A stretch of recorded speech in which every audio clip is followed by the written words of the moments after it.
The U.S. and Iran traded strikes throughout the weekend in another volatile flare-up of attacks with ramifications stretching across the wider Middle East. The hostilities were set off on Saturday when Iran fired at a container ship in the Strait of Hormuz and declared the key waterway closed. The U.S. military responded with a series of strikes, hitting 140 Iranian military targets on Saturday and dozens more on Sunday. That's according to U.S. Central Command. Tehran responded with attacks on U.S. allies, American military bases, and other targets across the region, including in Bahrain, Kuwait, Qatar, Jordan, and Oman. Missile alerts sounded in Bahrain, which is home to the U.S. Navy's Fifth Fleet, as Kuwait said it was intercepting hostile fire, and Jordan's military said it shot down 4 Iranian missiles. Qatar, a key mediator in the talks between the U.S. and Iran, said 2 adults and a child were actually injured by falling debris as the country defended against Iranian attacks. The IRGC also said it fired on a commercial port in southern Oman, and Oman reported a drone attack near the Strait of Hormuz as Iran continues to seek control over that key waterway. President Trump, meanwhile, claims that the strait is open. It's a lot for us to get to with staff writer at The Atlantic covering national security in the Defense Department, Nancy Youssef. Nancy, the last time that you were here was a week ago, 2 weeks ago, and you said the ceasefire is a ceasefire in name only. And then you flash forward to the beginning of last week, middle of last week, where the president says, actually, the ceasefire is off. And we're seeing them trade strikes, and all of it is over the Strait of Hormuz as we come to this halfway point in the 60-day negotiating period. And I think the question is, where are we at?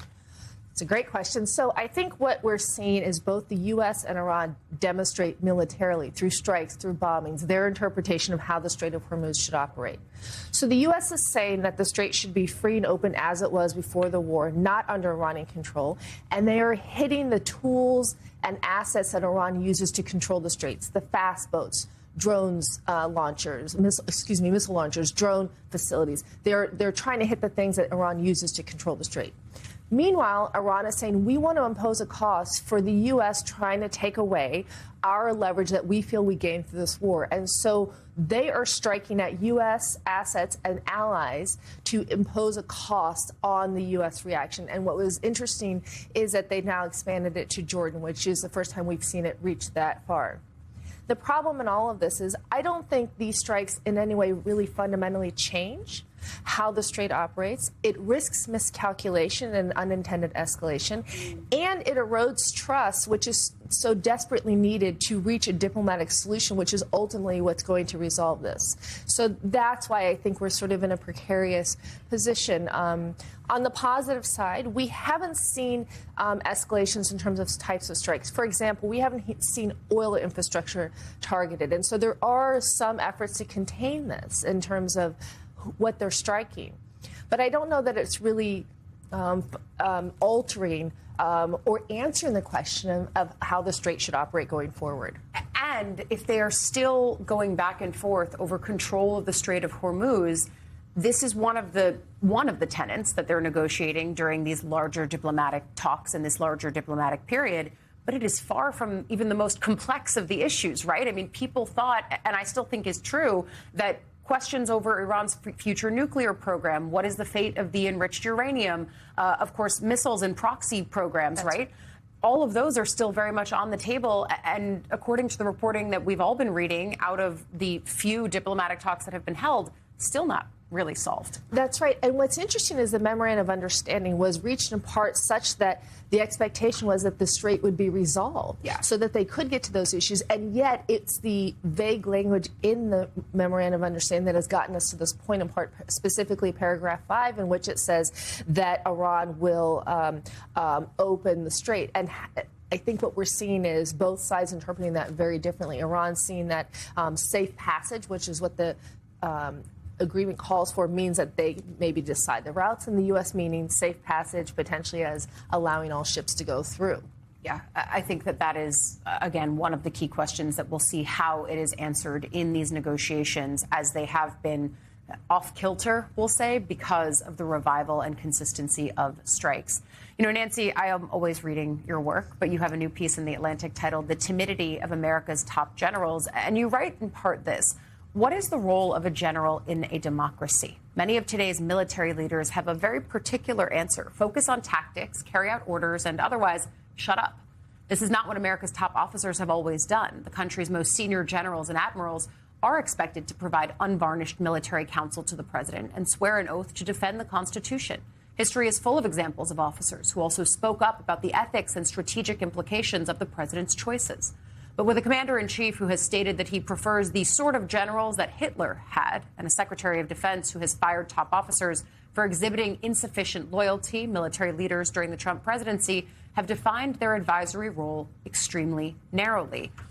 And this sort of takes me back when you question what is the role of generals broadly, and then in this specific instance, there were all of these sorts of questions, even at the outset of the Iran war, of what information was the president given? Was he told about the leverage that the Strait of Hormuz would provide to the Iranians? Was he told about the depletion of our munitions stockpile? And I think all of that speaks to who's willing to say the thing that this president might not want to hear. And it doesn't just fall on the generals. Certainly his cabinet officials have played that role. But how do you sort of put those two things together when you look at where the U.S. is in this Iran conflict? Well, this question about what generals should say and how they should say it has plagued the United States literally since George Washington. And so we've continued to face this question. It's interesting to me because I think in the wars in Iraq and Afghanistan, you saw very assertive generals, and it didn't lead to, I think, the outcome that the U.S. always wanted. And now you see generals that maybe are giving their best tactical advice, but not answering as forcefully as their predecessors did the strategic implications of it, and we're still not getting the kind of best outcome. And so this sort of unresolved question about what generals should say, how they should say it, has led to outcomes that have not, at least in the past 2 decades, led to the best military outcome. Do they have a responsibility to say, while you can do this legally, there are real risks, and how assertively do they say it? I think what we're seeing now is that while options are being presented, how forcefully are they arguing for one option versus the other, and how forcefully should they argue for it? And the firings of more than nearly 24 generals and admirals at a very high rank, I think, is sending a message to the force that your job is to only provide those options, not present a position in any way that, even when the outcome is such that we're seeing in Iran, where it has real strategic impacts, not just on the United States, but on the world economy. Yeah, and you see the chilling effect, whether it's the firings, the way that Hegseth has run the Pentagon, even the way that congressional officials, people like Senator Mark Kelly and other veterans who are now serving in Congress, when they simply warned, hey, troops do not have to carry out unconstitutional or illegal orders, even giving that reminder prompted that swift blowback. Much controversy and pushback from the Pentagon. That's right. And I think all of that lends to the piece that you were writing about. And I think one of the longer tales out of this administration that we'll watch in your beat and on your beat. That's right. Staff writer at The Atlantic, Nancy Youssef, always a joy to have you. Thank you.